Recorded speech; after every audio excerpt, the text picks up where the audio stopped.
이 말씀으로 인해서 우리 영이 사는 귀한 시간 되게 허락해 주옵소서. 하나님 원합니다. 말씀이 내 발에 등이 되게 하소서. 늘 말씀이 내 삶을 인도함으로 말미암아 이 죄악된 세상에 빠지지 않게 하소서. 예수님 이름으로 감사하며 기도합니다. 아멘. 춘천에 자랑거리가 많지만 세계적인 스타는 단연코 손흥민입니다. 그런데 손흥민을 더 빛나게 한 인물이 있는데 5살 라일리라고 하는 아기입니다. 이 라일리는요, 뇌성마비 판정을 받아서 걷지도 못하고 이제 그 의족 그리고 지팡이를 의지해만 겨우겨우 한 걸음을 걸을 수가 있습니다. 그런데 이제 그 아빠가 손흥민을 너무너무 좋아해요. 그래서 손흥민 팬이 됐습니다. 자, 아빠가 손흥민 팬이 되니까 라일리는 뭐 그냥 자기가 손흥민 팬 되고 싶어서 팬 된 게 아니라 아빠가 좋아하니까 할 수 없이 팬이 된 겁니다. 그런데 이제 하여튼 어떤 사연인지는 몰라도 그 라일리가 손흥민을 만나고 싶다. 그래가지고 만나는 건 쉽지 않고 영상통화를 했습니다. 5살 때 영상통화를 했는데 영상통화를 하면서 손흥민이가 네가 우리 축구하는데 거기 와서 이런 관람을 했으면 좋겠다. 그렇게 이제 영상통화가 됐습니다. 그러니까 그때부터 이 애가 삶이 달라졌습니다. 어린애이지만 삶이 달라졌습니다. 내가 손흥민 앞에 나갈 때는 이런 보조장비 없이 2발로 걸어서 그 앞에 나가겠다는 의지를 세웠습니다. 그래가지고 그때부터요 재활훈련을 했는데 3년 동안 재활훈련을 했습니다. 기적 같은 일이 일어났습니다. 의사는 절대 일어설 수 없을 거라 그렇게 했는데 이 아이가 아무 보조 장비가 없이 심지어 이제 그 무릎에 이렇게 돕는 그 기계가 있단 말이에요. 그런 것도 차지 않고 거기서 이제 시축을 합니다. 시축을 하는데 골대 안으로 공이 물론 빠르게 들어간 건 아니지만 천천히 굴러서 골대 안으로 들어가고요. 손흥민이 가서 이제 사랑의 의사를 표시하고 라일리는 막 다리에 붙어가지고 막 껌딱지처럼 그렇게 좋아합니다. 한 사람이 사랑을 주니까 그 사랑을 통해서 만나고 싶고, 그리고 내가 지금은 이렇게 많은 그 장비에 의존해서 한 걸음 한 걸음 걷는데 당당한 모습으로 나의 자존감을 드러내고 싶다라는 의지를 세우니 그런 기적이 일어나게 된 겁니다. 여러분, 가을이 완연합니다. 차를 타고 지나다가 붉은 옷을 갈아입은 나무를 보면 무쇠 같은 마음도 감동이 오게 되는 겁니다. 사람은요, 아무리 풍족한 삶을 살아도 마음이 쓸쓸하고 외롭고 슬프고 고독하면 불행이 시작됩니다. 한때 세계에서 최고로 행복하다고 자처하던 국민이 있었습니다. 아시아의 부탄입니다. 또 방글라데시아, 아제르바이잔, 나이지리아가 1, 2, 3위를 차지한 때도 있었어요. 그런데 이제 전 세계적으로 스마트폰이 보급됐습니다. 그리고는 부탄 국민이 우리가 거지처럼 살고 있다는 사실을 알게 됐습니다. 그래서요, 2024년 행복지수가 1위가 어디냐면 덴마크, 아이슬란드, 스웨덴, 네덜란드 순으로 바뀌게 된 겁니다. 보게 되니까 알게 되는 거예요. 우리가 거지처럼 살고 있구나. 여러분, 마음의 환경이나 경제적인 사정이 좋지 않아도요, 마음에 훈훈한 감동이 있으면 그 사람은 얼마든지 행복할 수가 있습니다. 음악회를 통해서 아름다운 음악을 듣고요, 가을 독서를 통해서, 책을 통해서 받아들인 진리가 참 많죠. 어떤 건 참 감동을 주는 그런 이야기가 있습니다. 그런데 이러한 감동은 일시적인 것이에요. 영원한 감동, 영원한 이야기, 영원한 행복을 세상에서는 찾을 수가 없다는 사실입니다. 사실 저는 이제 까마득하게 잊고 있던 이제 제 삶에 대한 그 스토리가 있는데, 지금으로부터 한 15, 16년 전에 친구가 그 아차산을 등반을 했습니다. 뭐 등반이라는 단어를 써야 될지는 모르겠습니다만은 임수영이라는 친구인데, 그 친구가 이제 그 아차산을 등반하고 전화를 했어요. 목사님, 그래서 사실 그분의 나이가 많습니다. 3, 4살 정도 많아요. 그래서 제가 늘 그분한테 이렇게 존칭어를 씁니다. 근데, 목사님, 나 이게 지금 아차산 등반하고 내려오는 길인데, 목사님 집에 가고 싶습니다. 그래가지고, 그럼 오시라고. 그때 아마 성훈이 성찬이가 다 있었던가? 그래가지고 이제 딱 왔는데, 뭐 점심도 다 먹고 그렇게 왔다 그랬는데, 그때 우리가 이제 쿨피스 가게 냉장고에 있었어요. 그래서 우리 성찬이가 그 쿨피스를 갖다 드렸습니다. 그런데 그분이 거기서 이제 이런 얘기를 하는 거예요. 무슨 얘기를 하냐면, 제가 초등학교 5학년 때 선생님이 이제 수업하기 싫어서, 그래가지고 그냥 다분하잖아요. 애들 데리고 이제 내과에 갔습니다. 내과에 가서 선생님이 대도 안 되는 솔직한 얘기로 선생님이 실개철에 거기가 뭐 사는지 뭐 알겠어요? 풀이 뭔지 뭘 알겠어요? 아니, 그래도 선생님은 선생님 나름대로 아는 수준에서 이제 이게 버들치다, 이게 게리다, 이게 미꾸라지다, 이제 거기 설명하고, 풀 설명하고, 그리고 이제 할 게 없는 거예요. 그런데 한 2-3시간은 떼와야 돼. 그래서 씨름을 시켰습니다. 제가 씨름 선수로 나갔습니다. 몇 명을 이겼느냐? 6명을 이겼어요. 그리고 7번째 씨름을 했는데 바리바리한 애하고 씨름했는데 진 거예요. 그래서 제 기억에 내가 이렇게 연약한 애한테도 씨름을 치다니. 그래가지고 그때부터 이제 씨름에 대한 그런 모든 미련을 버렸습니다. 그런데 그 친구가 와서 그 전에 이제 그러고 난 상태에 있는데 한 2주 정도 있다가 축구를 했어요. 반축구를 했는데 제가 이제 그때 당시엔 이게 스탠드가 시멘트로 쫙 돼 있어. 거기 앉아 있었는데 뜬금없이 교장 선생님이 나오신 거예요. 근데 저는 어린 마음에 교장 선생님이 되게 무서운 분인 줄 알고 쫙 이러고 있는데 교장 선생님이 야, 네가 김용호냐? 예, 그랬어요. 그랬더니 야, 너가 몸 튼튼한 애가 축구를 해야지. 저 베리베리한 놈들이 무슨 축구를 하겠냐. 근데 그 말뜻과 의도를 몰랐던 거예요. 그러니까 담임 선생님이 제가 씨름했는데 6명을 체킨입니다. 우리 학교에 씨름부가 있으면 오늘날로 강호동, 이만기가 되는 건데, 그렇잖아요. 6명을 체켰으니까, 응? 그 이야기를 이제 담임 선생님이 교장한테 얘기한 거예요. 그 교장 선생님 제 허벅지를 만지면서, 야, 튼튼하게 생겼는 걸. 예. 야, 근데 저는 그 사실을 까마득하게 잊고 있었던 거예요.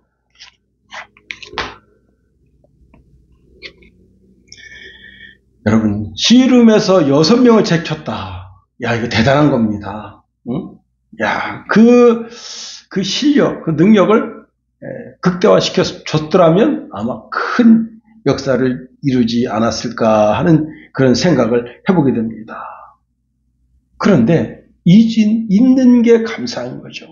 만약 거기서 그 선생님들이 씨름 좀 기술 좀 가르치고 어쩌고저쩌고 하려고 했었으면 제 인생의 방향이 확 바뀌게 됐을 겁니다. 근데 그게 이제 간척교회에서 부흥회가 있었고 그 부흥회를 통해서 큰 은사를 체험하고 주의 종이 되겠다 하고 사명을 받아서 초지일관 신앙의 길로 쭉 걸어온 겁니다. 내 마음에 진정한 감동을 주시는 하나님. 그래요. 저는 사실 제가 이렇게 존경하는 선생님이 아무도 없습니다. 저는 학교에서 무슨 어떤 큰 감동을, 학문적으로 감동을 준 분들이 없어요.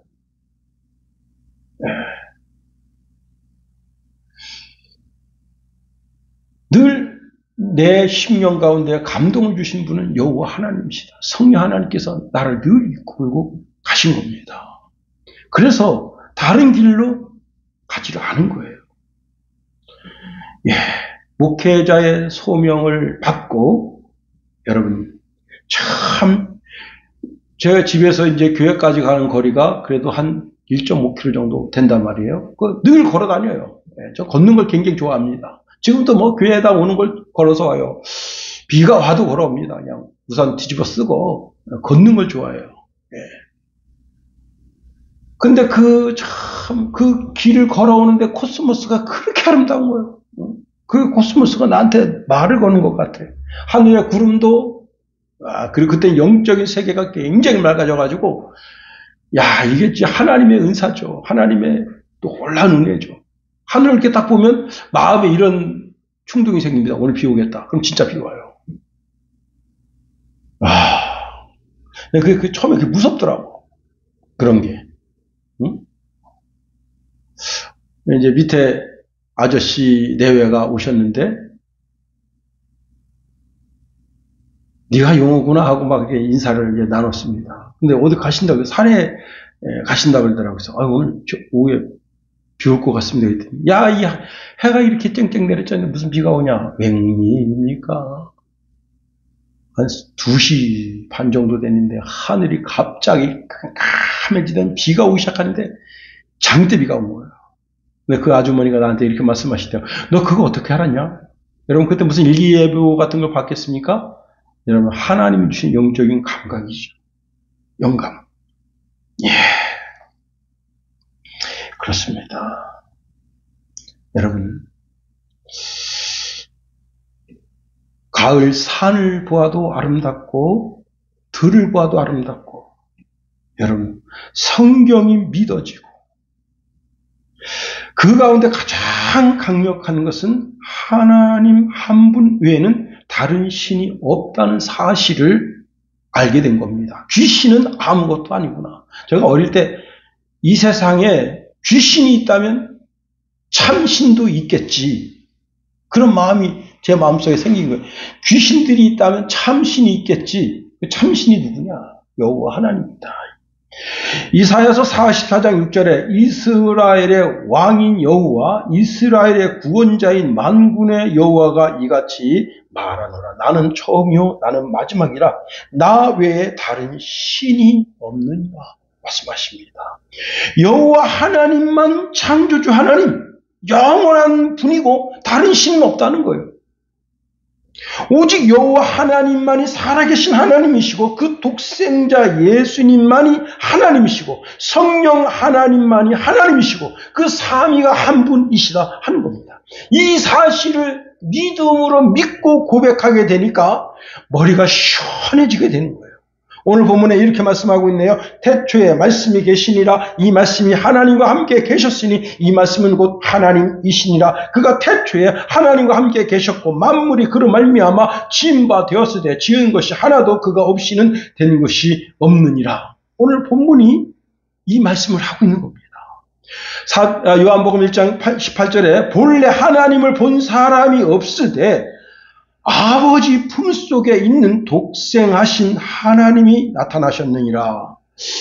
요한복음 14장에 가면요, 빌립이 예수님께 이런 말합니다. 주여, 아버지를 우리에게 보여 주옵소서. 그리하면 족하겠나이다 하니까 예수님은 빌립아, 내가 이렇게 오래 너희와 함께 있으되 내가 나를 알지 못하느냐? 나를 본 자는 아버지를 보았거늘 어찌하여 아버지를 보이라 하느냐? 내가 아버지 안에 거하고 아버지는 내 안에 계신 것을 내가 믿지 아니하느냐? 내가 너희에게 이르는 말은 스스로 하는 것이 아니라 아버지께서 내 안에 계셔서 그가 그의 일을 하시는 것이라. 내가 아버지 안에 거하고 아버지께서 내 안에 계심을 믿으라. 그렇지 못하겠거든 행하는 그 일로 말미암아 나를 믿으라 말씀하십니다. 자, 주님이 갈릴리에 가시는데 어디를 가든지 다 은혜로운 곳입니다. 갈릴리는 주님이 손수 걸어 다니신 사역지다. 여러분 그 성지순례를 가게 되면 갈릴리를 가게 되는데 그 갈릴리에 거기서 이제 여러분 모타포트 있잖아요. 모타포트. 네, 그거 한번 타고 한 10분, 20분 이렇게 다니는데 얼마냐? 삭시 20불입니다. 한 관광객이 잠깐 도는데 그렇게 삭시 비쌉니까? 그랬더니 이 안내원이 그렇게 말했다는 겁니다. 예, 이곳은 예수님께서 물 위로 걸으신 곳이라 그렇습니다. 그러면서 한마디를 덧붙였는데 지금도 그냥 물 위로 걸으시면 공짜입니다. 그랬다는 거예요. 여러분, 예수님께서 물 위로 걸으신 분, 오병이어의 기적을 일으키신 분, 죽은 자를 살리시는 분, 그분이 위대한 하나님 자신이시다 하는 겁니다. 자, 주님이 우리에게 말씀하십니다. 너희가 나를 택한 것이 아니요 내가 너희를 택하여 세웠나니 우리 모두는 누구의? 그리스도 예수의 선택함을 받은 자들이다 하는 겁니다. 그런데 그리스도께서 우리를 이렇게 선택하신 이유가 있습니다.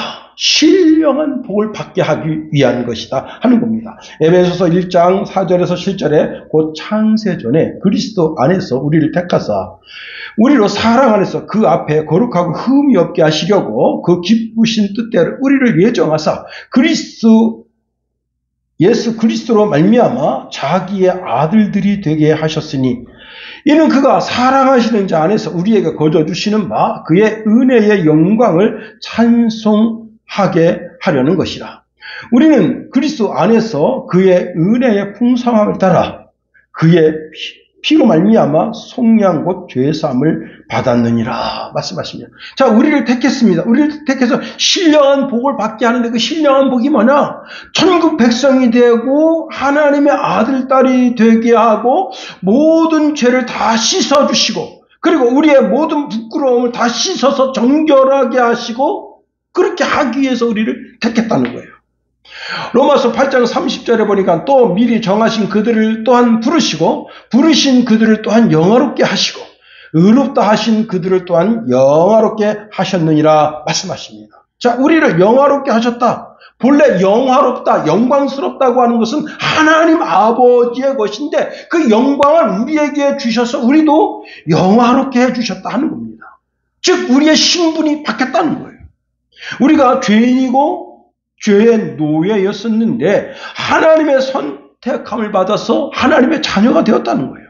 골로새서 2장 13절 15절에 보니까 또 범죄와 육체의 무할례로 죽었던 너희를 하나님이 그와 함께 살리시고 우리를 그의 죄로 우리의 모든 죄를 사하시고 우리를 거슬러 불리하게 하는 법 조문으로 쓴 증거를 지우시고 제하여 버리사 십자가에 못 박으시고 통치자들과 권세들을 무력화하여 드러내어 구경거리로 삼으시고 십자가로 그들을 이기셨느니라 말씀하십니다. 여러분, 우리 죄가 까발려지지 않아서 그렇지 까발려지면 참 난처한 거예요. 여러분, 그 국회의원들 늘 우리가 이제 국회의원들을 바라보니까 바람의 법칙에 의해서 어떻게 보입니까? 위대하게 보이잖아요. 근데 그분이 이제 장관이 되려고 청문회를 하게 됩니다. 그럼 어떻게 되죠? 그분이 지금까지 살아온 모든 삶이 다 까발려져요. 초등학교 때부터 중학교, 고등학교, 대학교 그리고 일반 사회에 나와서 그분이 평생 무슨 일을 하고 살았는지 삶이 다 까발려집니다. 그럼 어때요? 보기에 얼마나 추합니까? 더럽습니까? 이제 대학 입학 시즌이 됐고 이번 주에 이제 아마 수능 시험이 있나 봐요. 그런데 어떻습니까? 지금 대학에서 초중고 시절 때 학폭을 일으켰던 학생은 우리가 이제 안 받겠다. 지금 이렇게 나오고 있습니다. 강대도 뭐 5명인가 학생들을 지금 이제 입학 취소 처분을 했다. 예. 그런데 사실 우리 죄가 드러나면 까발려지면 참 여러분 추하고 부끄러운 것 투성입니다. 그렇습니다. 그런데다가 우리 조상의 죄, 나의 모든 죄, 그걸 누가 예수님이 친히 다 감당하셨다는 거예요. 법조문의 기록을 지워버리셨다는 거예요. 기억도 아니하신다는 겁니다. 우리가 그동안 이제 마태복음 말씀을 쭉 살펴봤습니다. 마태복음, 마가복음, 누가복음에 보면 예수님의 그 탄생에 대한 내용을 기록하고 있습니다. 예수님 탄생 기록은 뭐냐? 예수라는 존재가 역사 속으로 들어왔다는 거예요. 역사 속. 인간 역사 속으로 들어왔다는 거예요. 근데 그 인간 예수가 누구냐? 마태, 마가, 누가는 그 예수가 바로 그리스도라는 사실을 증명하려고 쓰여지고 있습니다. 예. 그런데 요한복음은요, 그런 이야기를 하지 않습니다. 요한복음은 사복음 중에서 가장 영적인 통찰력을 담고 있는 책입니다. 저는 그래서요, 마태, 마가, 누가 이 3복음서를 읽는 것도 중요하지만 처음 신앙생활하는 분은 반드시 요한복음을 읽으라 권면해 줍니다. 제가 이제 중국 하얼빈 그 사랑의 교회에서 귀신 들렸다가 고통당하는 자매님한테 이제 성경을 읽으라고 그러니까 막연하잖아요. 그래서 제가 다른 성경 읽을 거 없습니다. 요한복음만 읽으십시오.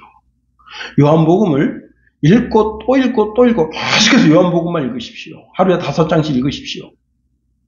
네? 그리고 그 다음에 이제 그 요한복음 친숙해지면 로마서를 읽으십시오. 예.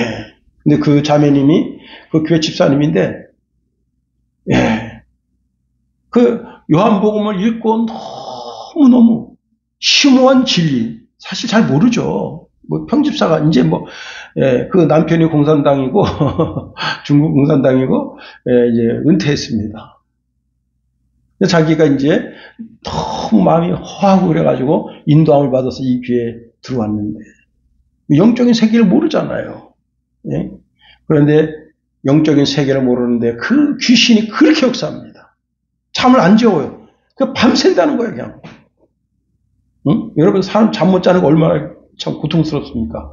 제가 성경 5장을 읽으십시오. 읽으시고, 그 다음에 무릎 꿇고 하나님께 기도하십시오. 주여. 내가 이제 잠자려고 합니다. 주의 딸이 잠자려고 하니, 저를 잠을 잘 자게 도와주시고, 사탄이 역사하지 못하게 도와주셔서. 예. 그러고 나서 그냥 잠을 푹 잤다는 거예요. 자기 인생에 그렇게 잠을 잡은 적이 없대요. 너무너무 그냥 기쁘고, 즐겁고, 황홀하고. 말씀의 파워. 이 요한복음이 그렇게 영적인 깊은 진리를 가지고 있는 겁니다. 마태복음은 예수님이 왕으로 오셨음을 이야기하고 있습니다. 마가복음은 고난받는 종으로 보여주고 있습니다. 누가복음은 예수님의 인간성, 인간되심을 소개하고 있습니다. 그런데 오늘 요한복음에서 예수님이 누군가를 소개하는데 예수님이 하나님 자신임을 소개하고 있다는 겁니다. 즉 영원하신 말씀, 로고스라고 소개하고 있습니다. 자, 오늘 본문에서 예수님은 누구신가에 대한 대답이 있습니다. 우리는 예수님, 그러면 2000년 전 베들레헴, 즉 전자에 말씀드린 것처럼 인간 역사 속에 들어온 예수를 생각합니다. 즉 구약 성경의 수많은 예언, 그 예언이 이루어지는 예수를 생각한단 말입니다. 그런데 오늘 본문에서 요한은 2000년 전 베들레헴에 태어난 그 인간 예수에 대한 설명을 하고 있는 것이 아니라 태초, 즉 인간의 역사, 인간의 역사의 시작점인 그 태초라는 그 시간 이전의 신들의 영역의 태초, 신들의 영역 속에 있는 태초의 생명의 근원이 되신, 빛들의 근원이 되신 예수 그리스도가 있었다라는 사실을 말씀하고 있다는 사실입니다. 자, 말씀이신 예수님은 영원하신 분이신데 이 분이 말씀의 창조 사역을 하셨다 뿐만 아니라 이 말씀이 사람들의 생명을 살리는 생명의 근원이 되시는 분이고 빛들의 근원이 되시는 분이라 설명하고 있습니다. 오늘 여러분 본문에 있는 말씀을 통해서 딱 한 가지만 살펴보겠습니다. 태초라는 시간성에 대해서 한번 살펴보려고 하는 겁니다. 자, 본문에 태초라는 단어를 들으면 사실 이 단어를 딱 들으면 성경의 창세기 태초라는 단어를 떠올리게 됩니다. 창세기 1장 1절에 태초에 하나님이 천지를 창조하시니라 말씀합니다. 그래서 요한복음의 태초, 그 다음에 창세기 태초, 이 두 가지 태초를 떠올리게 되는데 한글로 보니까 이 두 단어가 똑같은 단어로 되어 있어서 같은 단어라고 생각하면 큰 오해라는 겁니다.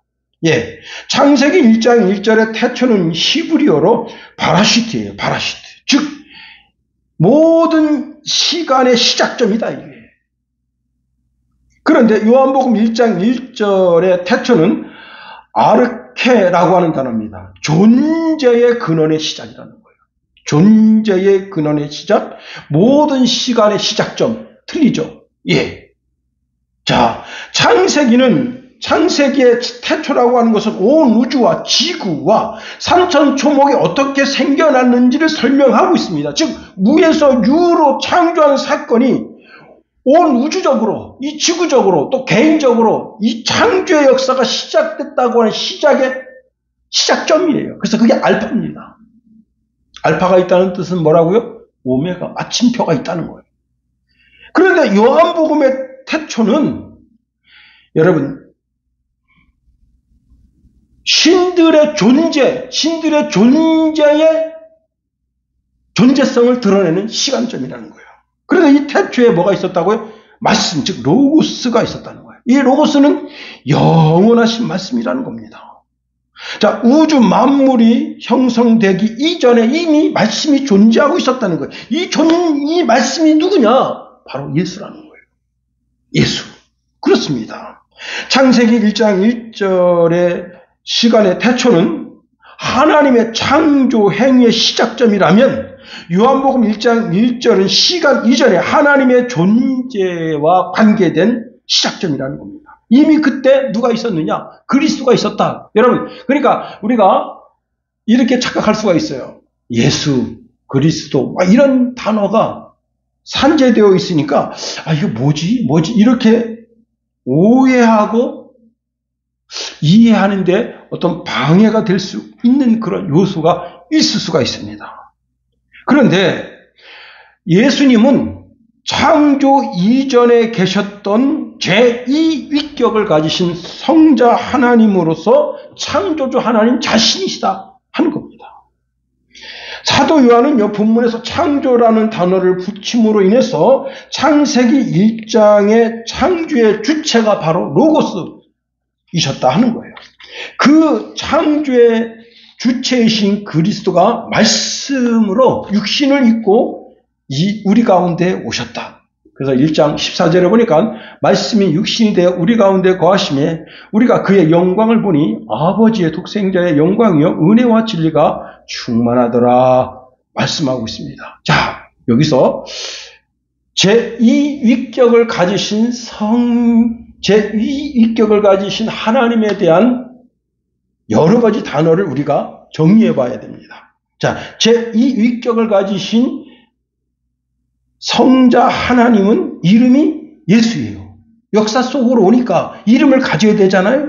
그 이름이 예수예요. 근데 그분이 별명이 있어. 그분이 그리스도라. 그 그리스도라. 오늘 본문에는 말씀이다. 이게 로고스. 예. 그리고 예수님이 나는 빛이라. 그래서 예수님 빛. 나는 소금이다. 빛, 소금. 그래서 나는 영원한 존재다. 영원성.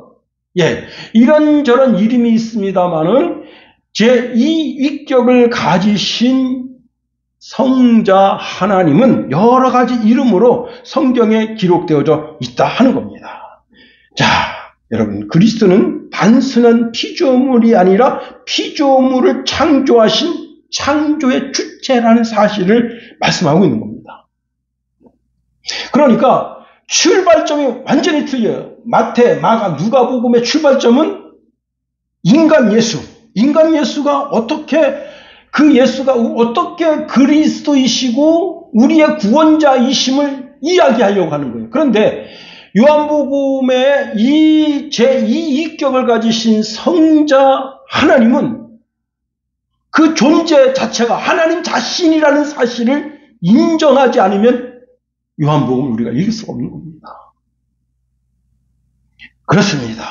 그리스도는 시간 속에 들어오셨지만 그 시간의 존재로부터 초월해 계시는 분이시다. 이것을 바울이 잘 설명합니다. 골로새서 1장 15절에 17절에 이렇게 말씀하고 있는데요. 그는 보이지 아니하는 하나님의 형상이시요 모든 피조물보다 먼저 나신 이시니 만물이 그에게서 창조되되 하늘과 땅에서 보이는 것들과 보이지 않는 것들과 혹은 왕권들과 주권들과 통치자들이나 권세들이나 만물이 다 그로 말미암고 그를 위하여 창조되었고 또한 그가 만물보다 먼저 계시고 만물이 그 안에서 함께 섰느니라 말씀하십니다. 자, 이 참 기가 막히고 아름다운 말씀이죠. 뭐냐? 예수님은 하나님의 형상 자신이고 모든 피조물보다 먼저 계셨던 분이다, 이게. 요한일서 1장 1절, 2절에 보니까 태초부터 있는 영생의 말씀에 관하여는 우리가 들은 바요, 눈으로 본 바요, 주목하고 우리 손으로 만진 바라. 이 누구죠? 예수죠. 예수가 다시 한번 읽어드릴게요. 자, 태초부터 있는 생명의 말씀에 관하여는, 생명의 말씀 누굽니까? 예수죠. 로고스. 예수 그리스도 자신입니다. 그 예수를 우리가 눈으로 보았고, 귀로 들었고, 우리의 손으로 만져봤다, 이게. 누가? 요한이. 예. 같이 3년 반 동안 공생애를 했으니까. 자, 2절에 이렇게 말씀하고 있네요. 이 생명이 나타나신 바 된지라 이 영원한 생명을 우리가 보았고 증거하여 너희에게 전하노니 이는 아버지와 함께 계시다가 우리에게 나타나신 바 된 자니라. 예. 요한은 계시록에서 아주 대놓고 이런 말합니다. 예. 예수님은 창조 근원 자체시라, 이게. 계시록 3장 14절 라오디아 교회의 사자에게 편지하기를 아멘이시오 충성되고 참된 증인이시오 하나님의 창조의 근본이신 이가 가라사대. 하나님의 창조의 근본이신 이가 누구냐? 예수다. 제2위격을 가지신 성자 하나님이시다는 겁니다. 여러분, 세상의 글 속에도 길이 있습니다. 계속해서 연구해서요, 학사도 되고 석사도 되고 박사도 됩니다.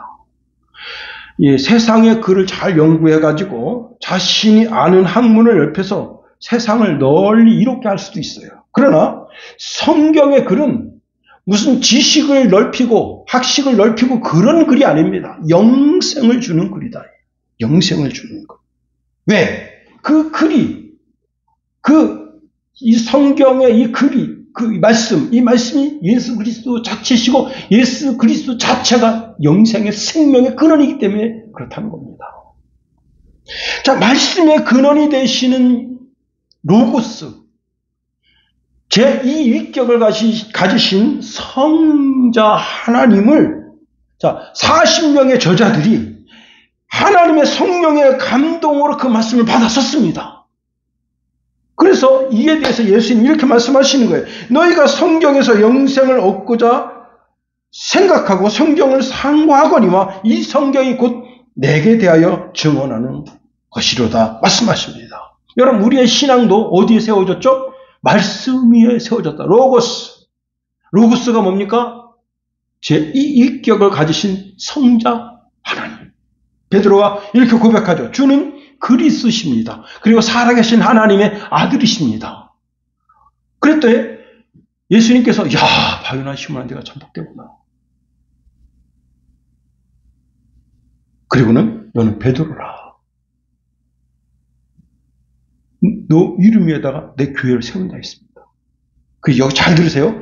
그 베드로라고 하는 사람 위에다 세우는 걸로 착각하면 큰 오산이에요. 주는 그리스시요 살아계신 하나님의 아들이십니다라는 그 신앙 고백, 그게 뭐예요? 말씀, 예수 그리스도거든. 예수 그리스도 위에다가 그 예수 그리스도가 반석이란 말이에요. 반석. 응? 마태복음 7장 20절 이하에 쭉 보면 두 집이 있다 이거예요. 두 집을 세운다. 세상 사람들이 두 집을 세우는데 모래 위에다 사상 누각을 세우고 한 사람 반석 위에 세운다. 그 반석이 뭡니까? 말씀이신 그리스도, 예수. 제2위격을 가지신 성자 하나님. 성자 하나님 위에다가 신앙의 집을 짓는 거예요. 그 신앙의 집을 짓는 그 사람은 영생의 집을 짓는 것이고, 모래 위는 뭐예요? 모래 위에 짓는 것은 그리스도 예수를 믿는 믿음이 아닙니다. 자기 확신, 자기 신앙. 여러분, 올 이제 8월 장마에 와, 비가 어마어마하게 왔어요. 우리 대한민국은 참 비가 비껴갔어요. 물론 저 아래에 큰 홍수로 나서 뭐 여러 집이 잠기고, 특별히 광주시의 그 강기정이라고 하는 그 정신 나간 시장이 멍청한 짓을 했습니다. 어떻게 했느냐? 여러분, 그 하천에 있는 모래를 퍼올리면 되는데 거기에 맹꽁이가 사는데 그 맹꽁이를 죽일 수 있느냐? 우리가 맹꽁이 죽이면 안 된다. 그래가지고 광주시 전체에다 물벽을 세웠습니다. 1m 50짜리 물벽을 세운 거예요. 시 전체에다가.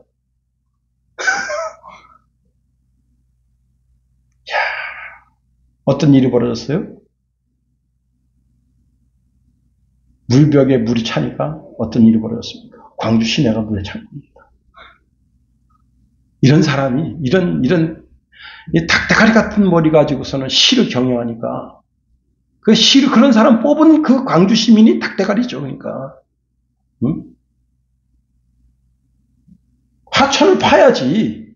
하천이 그 10수년 동안, 13, 14년 동안 그 와서, 그 모래가 와서 쌓였는데, 그 쌓인 모래가 점점 높아지는 건 어떻게 됩니까? 하천이 경계서하고 뚝하고 거의 뭐 1m 밖에 차이 안 나는 거 아니에요. 그걸 파 올려야지, 그걸. 맹꽁이 죽는다고, 응? 사람 죽이면 되겠어요? 어리석은 짓입니다.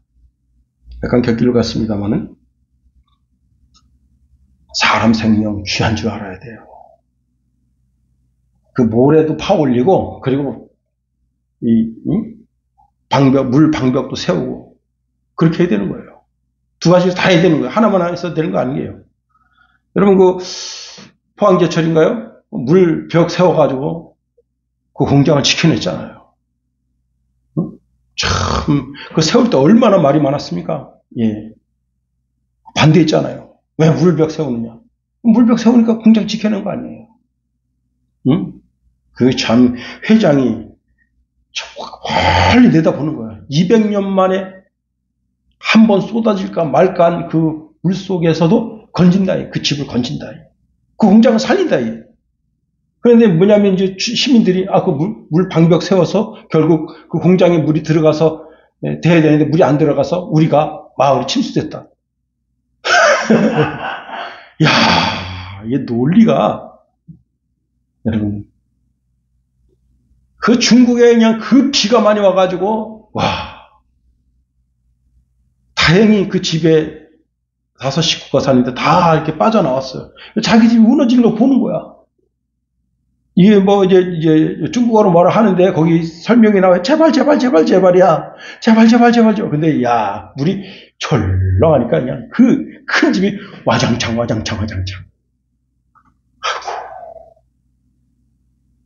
여러분, 우리 신앙이 어디에 세워져야 된다고요? 말씀이신 그리스도 예수에 세워져야 돼요. 말씀이신 예수 그리스도 위에. 여러분, 우리 신앙이 말씀이신 제2위격을 가지신 성자 예수님 위에 세워진 겁니다. 자, 우리의 믿음의 역사에 오점이 없기 위해서는 내가 늘 항상 내 신앙이 말씀 위에 세워져 있는지 그 여부를 체크해야 되는 거예요. 여러분, 내가 하나님 말씀 위에 세워져 있다면 생명 안에 있는 겁니다. 요한은 이렇게 말씀하고 있습니다. 그 안에 생명이 있다. 1장 4절인데요. 그 안에 생명이 있으니 이 생명은 사람들의 빛이라 했습니다. 예, 창세기 1장에 보면 3절에 하나님이 이제 빛을 창조하십니다. 그런데 오늘 1장 4절에 구원의 빛이 있다고 말씀하고 있습니다. 세상의 빛과 구원의 빛은 다른 거예요. 오직 예수 안에만 생명의 근원이 되신 빛이 있는 겁니다. 여러분, 자, 그런데 1절 하반절과 2절 여러분 잘 보세요. 한번 1절, 2절 한번 다 같이 읽어봅니다. 시작. 태초에 말씀이 계시니라. 이 말씀이 하나님과 함께 계셨으니 이 말씀은 곧 하나님이시니라. 그가 태초에 하나님과 함께 계셨고, 예, 이 말씀, 즉 제2위격을 가지신 성자께서 로고스이신데 로고스가 하나님과 함께 계셨다는 거예요.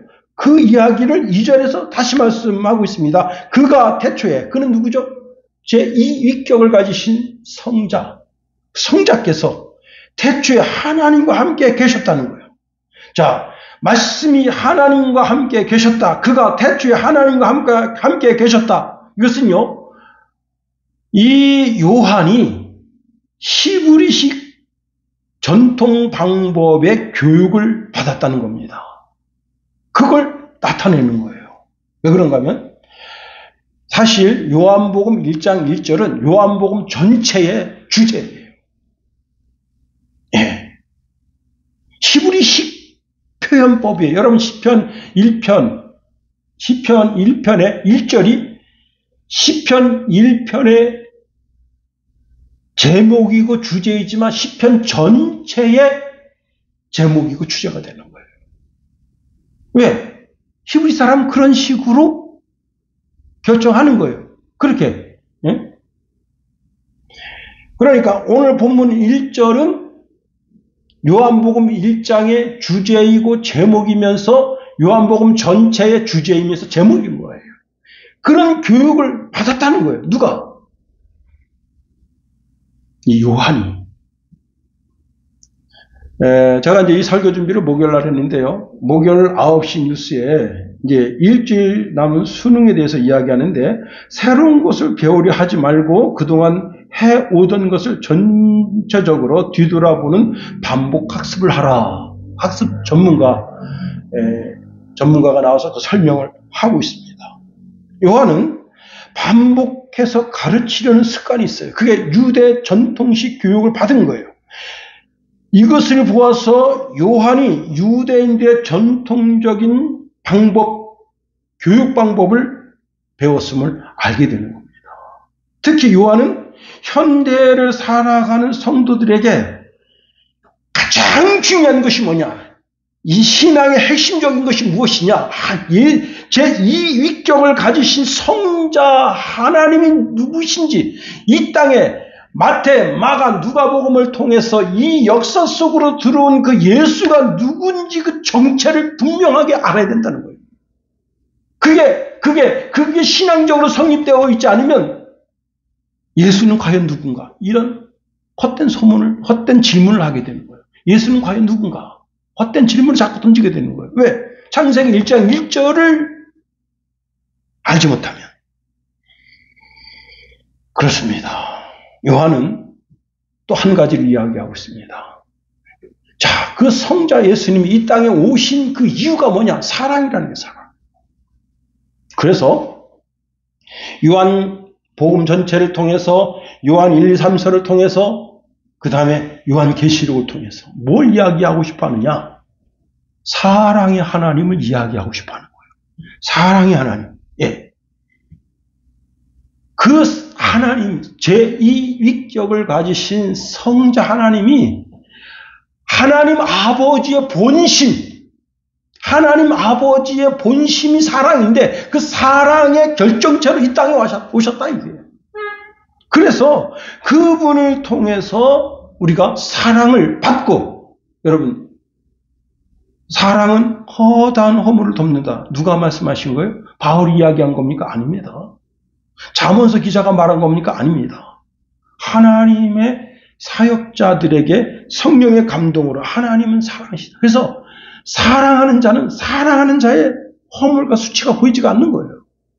그래서 우리를 사랑하시는 겁니다. 그 사랑으로 우리를 사랑하시는 겁니다. 여러분, 이제 우리가 첫 시간에 태초라는 시간을 살펴봤습니다. 태초라는 그 시간이 두 개가 있다. 창세기에 있는 시간, 그 다음에 요한복음에 있는 시간.